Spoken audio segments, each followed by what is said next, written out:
শুনেন, আমি ঢাকা শহরের মেয়ে হলে কি হবে? আপনি যাহাই বলিবেন তাহাই মানিব, কোনো পাপ না হলে। আমি নিজেকে আপনার দুই পায়ের নিচে বিলিয়ে দিতে চাই, আমার পক্ষ থেকে কোনো প্রকার অভিমান আপত্তি থাকিবে না। অভিমান, তুমি আমাকে ঢাকা শহর দেখাতে নিয়ে গেলে না। অভিমান, তুমি একদিন চিড়িয়াখানা নিয়ে গেলে না। কোনো প্রকার অভিমান থাকবে না। তাই তো বলেছি, ওরা দুই বোন একসাথে জন্ম নিয়েছে, যমজ, অতীব ভদ্র নম্র মেয়ে, খুব মেধাবী, একজন আর একজনকে ছেড়ে থাকতে পারে না। ওরা খুব ভদ্র নম্র। তো একজনের বিবাহ হয়েছে আওয়ামী লীগ লোকের সাথে, একজনের বিবাহ হয়েছে বিএনপি লোকের সাথে। তারা এখন আর আপসে কথা বলে না। কেন? এটা কি হলো? রাজশাহী চাঁপায় নবগঞ্জে বলে, সঙ্গ দোষে লোহা ভাসে। লোহা এমনিতে ছেড়ে দিলে পানিতে ডুবে যাবে, লোহা যদি আপনি কাঠের সাথে লাগিয়ে দেন, এখন কাঠও ভাসবে, লোহাও ভাসবে। সঙ্গ দোষে লোহা ভাসে। আপনার মেয়ে সবচেয়ে খারাপ বান্ধবী সরাসরি মেয়েটা। আপনার মেয়ের সবচেয়ে খারাপ বান্ধবী মোবাইল। আপনার মেয়ের সবচেয়ে খারাপ বান্ধবী টিভি। এই মোবাইল আপনার মেয়েকে খারাপ করেছে, এই মোবাইলই আপনার ছেলেকে খারাপ করেছে। এ হলো সবচেয়ে খারাপ বন্ধু। সাথে সাথে দোকানে বসে আড্ডা পিটা, যেখানে সেখানে আড্ডা পিটা। এই আড্ডা পিটা আপনার ছেলে মেয়ের জন্য সবচেয়ে খারাপ বন্ধু। পরের হাদিস, দুইজন মিলেই, এক রাহুল কালামা বাদাল এশায়ে, এক রাহুল নাওমা কাদাল এশায়ে। আল্লাহর নবী এশার সলাতের পরে কথা বলাকে ঘৃণা করতেন। হাদিস বুখারী মুসলিম। আল্লাহর নবী এশার সলাতের পূর্বে ঘুমিয়ে যাওয়াকে ঘৃণা করতেন। এই দুইটা কে পালন করবে? বাপ মা। এশার সলাতের পরে কোথায় ছেলে আড্ডা পিটছে, 12টা 1টা হয়ে গেছে, ছেলে বাড়িতে আসছে, মা ভাত সাজিয়ে রেখেছে, ও মাই নয়, ওই মাই এই পরিবারকে কবর দিয়েছে। আপনি বাপই নন, আপনি একটা কাপুরুষ বাপ, আপনি একটা ঘৃণিত বাপ। আপনি এই পরিবারকে কবর দিয়েছেন, বিচার মাঠে জবাব আপনাকে দিতে হবে। আপনার ছেলেই মাঠে বসে আড্ডা পিটছে, ওই আর একজনের বদনাম করছে, ওই চিল্লাচ্ছে অমুকের চরিত্র ফুলের মতো পবিত্র, ওই চিল্লাচ্ছে জন্ম দিয়েছেন আপনি, জবাব দেব আমি। এই হিসাব ভুল মনে রাখবেন। জন্ম দিয়েছেন আপনি, জবাব দিয়েন আপনি। জবাব দিতেই হবে, যা 1 নম্বর হাদিসে বলা হয়েছে। সম্মানিত দিনী ভাই বোন, শিষ্টাচারে মায়ের খাবে সবাই। 1 মিনিট। আমার স্ত্রী যেন আমার বোনদেরকে শিষ্টাচার শেখাতে পারে। হাদিস বুখারী মুসলিম। 2, যার কাজের মেয়ে আছে সে শিখিয়ে দিল, সুন্দর শিখিয়ে দিল, শিষ্টাচার শিখিয়ে দিল, সুন্দর শিষ্টাচার শিখিয়ে দিল। শিষ্টাচার। 3, লা তারফু আনহুম আসাকা আদাবান, পরিবার থেকে শিষ্টাচারের লাঠি উঠিয়ে নিও না। 4, যার ছেলে মেয়ে জন্ম নিল, সুন্দর নাম রাখলো, শিষ্টাচার শিখিয়ে দিল। শিষ্টাচার। শিষ্টাচার কি জিনিস?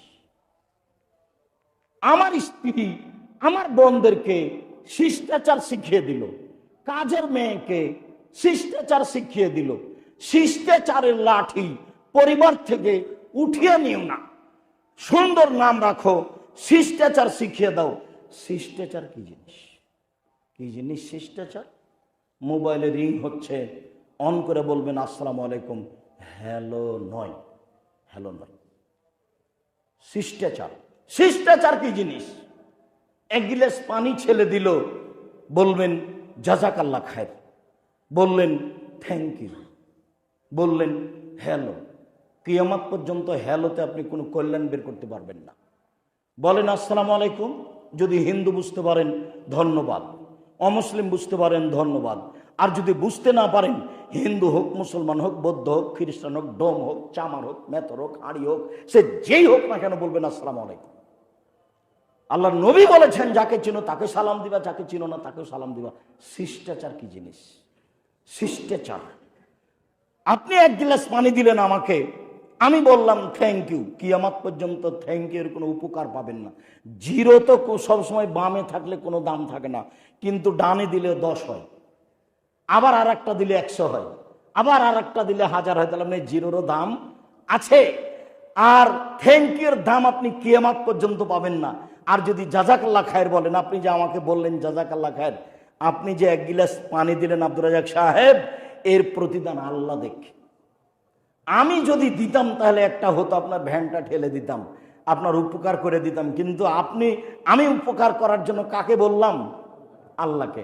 এবার আপনি আমেরিকায় বিপদে পড়েছেন, আমি যে বলেছি জাযাকাল্লাহ খায়ের, আপনি যে বলেছেন জাযাকাল্লাহ খায়ের, প্রতিদান কে দিবে? আল্লাহ। তো আমি আমেরিকায় বিপদে পড়েছি, আপনার এই বাক্য দিয়ে আল্লাহ ওখানে আমাকে বাঁচিয়ে দিয়েছে। জাযাকাল্লাহ খায়ের শিষ্টাচার। শিষ্টাচার কি জিনিস? 1 গিলাস পানি পান করলে 5টা নিয়ম লাগে, তার নাম শিষ্টাচার। বাড়িতে ঢুকলে সালাম দিয়ে বের হতে হয়, তার নাম শিষ্টাচার। বের হয়ে আসলে সালাম দিয়ে বের হতে হয়, তার নাম শিষ্টাচার। নবী রাসূলের সবার ছিল শিষ্টাচার 10টা। 1, দাড়ি ছেড়ে দিতে হবে, এটা ইসলামী শিষ্টাচার। মোচ কেটে ফেলতে হবে, এটা শিষ্টাচার। পেশাব পায়খানার সময় পানি দিয়ে পবিত্রতা অর্জন করতে হবে, এটা শিষ্টাচার। বগলের লোম উঠিয়ে ফেলতে হবে, নারী পুরুষ সবার একই হুকুম, এটা শিষ্টাচার।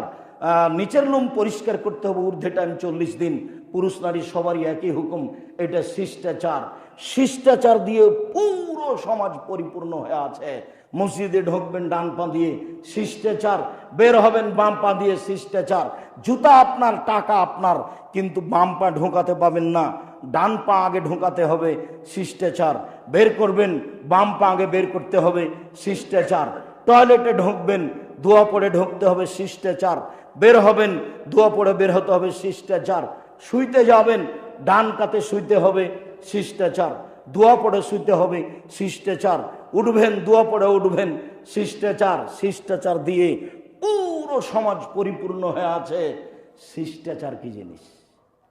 শিষ্টাচার কেন এত শক্ত? সব বাপ মায়ের উপরে চাপিয়ে দেওয়া হয়েছে। সম্মানিত দিনী ভাই বোন, এবার শেষের দিকে চলে আসলাম। আপনার স্ত্রী যদি আপনার অনুকূলে না হয়, তাহলে আপনি পরিবার কন্ট্রোল করতে পারবেন না, এই কথাটা আপনি মনে রাখেন। ছেলে মেয়েকে কন্ট্রোল করতে পারবেন না, স্ত্রীকে কন্ট্রোল করতে পারবেন না।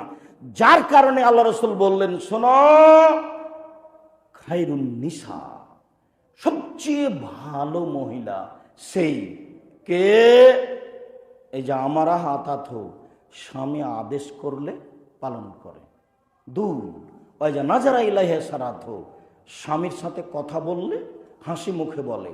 3, ওই যে গাবান হাফেজাত, যখন স্বামী বাড়িতে থাকে না তখন নিজেকে কন্ট্রোলে হেফাজতে রাখে, কারোর সাথে গল্পে জড়িয়ে পড়ে না। আপনি বের হওয়ার সাথে সাথে মোবাইলে আরেকজনের সাথে কথা বলে, ও ভালো নয়, ও হস্তি নিব, ও দিয়ে হবে না। একে যদি আপনি কন্ট্রোল করতে না পারেন, সংসার কোনো মতে কন্ট্রোল হবে না। 1, স্বামীর সাথে কথা বললে হাসি মুখে বলে। 2, স্বামী আদেশ করলে পালন করে। 3, স্বামী যখন বাড়িতে থাকে না তখন নিজেকে হেফাজতে কন্ট্রোলে রাখে।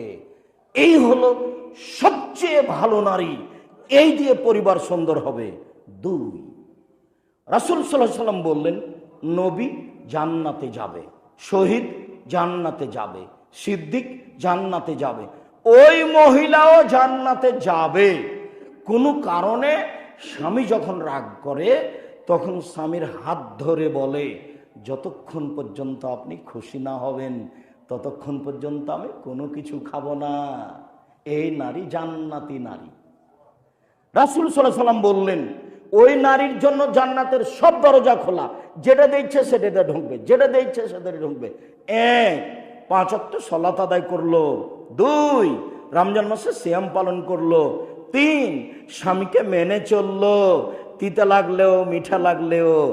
4, জেনায় লিপ্ত হলো না, এর জন্য জান্নাতের সব দরজা খোলা। তার একটা আছে স্বামীকে মেনে চললো। আপনি তো পরিবার কন্ট্রোল করতে চাচ্ছেন, কিন্তু স্ত্রী আপনার অনুকূলে নয়, আপনি টিকতে পারবেন না। রাসূল সাল্লাল্লাহু আলাইহি ওয়াসাল্লাম বললেন, সবচেয়ে দামি সম্পদ পৃথিবীতে লেসানুন জাকির, ওই জিহ্বা, যে জিহ্বা সুবহানাল্লাহ আলহামদুলিল্লাহ বলে। সবচেয়ে দামি সম্পদ ওই অন্তর যে অল্পতেই খুশি। সবচেয়ে দামি সম্পদ ওই স্ত্রী যে স্ত্রী স্বামীকে দিনের উপরে সহযোগিতা করে। শোনেন, আমি ঢাকা শহরের মেয়ে হলে কি হবে? আপনি যাহাই বলিবেন তাহাই মানিব, কোনো পাপ না হলে। আমি নিজেকে আপনার দুই পায়ের নিচে বিলিয়ে দিতে চাই, আমার পক্ষ থেকে কোনো প্রকার অভিমান আপত্তি থাকিবে না। অভিমান, তুমি আমাকে ঢাকা শহর দেখাতে নিয়ে গেলে না। অভিমান, তুমি একদিন চিড়িয়াখানা নিয়ে গেলে না। কোনো প্রকার অভিমান থাকবে না, সেই হলো ভালো স্ত্রী। কোনো প্রকার আপত্তি থাকবে না। হ্যাঁ, তুমি ওদিকে গেলে তো আমার বাপায়ের সাথে দেখা করে এলে না কেন? তুমি তো ওই রাস্তা দিয়ে এসেছো, তুমি কেন দেখা করে এলে না? এর নাম প্রতিবাদ, আপত্তি। আপত্তি থাকা হবে না। আপনি যেইভাবে রাখিবেন আমি সেইভাবেই থাকিব, আমার পক্ষ থেকে কোনো প্রকার আপত্তি থাকিবে না। পুরো জীবনে যদি মোটা কাপড় দেন, চিকন কাপড় না দেন, তবু কোনো প্রকার আপত্তি থাকিবে না। তখন আপনার সংসার আপনার পক্ষে সুন্দর করা সহজ হবে। তাছাড়া আপনি কুলাতে পারবেন না। আপনি একদিক দিয়ে বের হবেন, আর একদিক দিয়ে ঝামেলা পেকে যাবে। এ কথা আমি বলিনি, এ কথা মোহাম্মদ সাল্লাল্লাহু আলাইহি ওয়াসাল্লাম বলেছেন। তিনি এইভাবেই বলেছেন।